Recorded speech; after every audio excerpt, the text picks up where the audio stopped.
রহস্যে ঘেরা একটি গ্রাম। ঝিনাইদহের মানচিত্রে এই গ্রামের অস্তিত্ব থাকলেও বাস্তবে এখানে কোনো মানুষ বসবাস করে না। আমরা এখন রওনা দিয়েছি ঝিনাইদহের কোটচাঁদপুরের সেই রহস্যময় মঙ্গলপুর গ্রামের উদ্দেশ্যে, যেখানে গত 100 বছরে কেউ ঘর বাঁধার সাহস পায়নি। লোকে বলে এই গ্রামটি নাকি অভিশপ্ত, আবার কেউ বলে মহামারীর কবলে পড়ে গ্রামটি বিলীন হয়ে গেছে।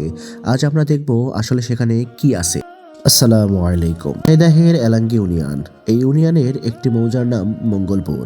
লোকমুখে শোনা যায় এখানে একসময় সমৃদ্ধ জনপদ ছিল, কিন্তু হঠাৎ কোনো এক মহামারীতে উজাড় হয়ে যায় পুরো গ্রাম। সেই থেকে আজ অব্দি গ্রামটি জনশূন্য।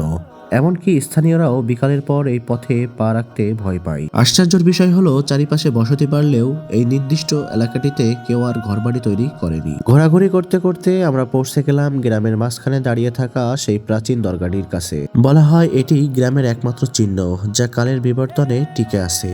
গ্রামটিতে কেউ না থাকলেও এই দরগাটিতে আজও অনেকে মানত করতে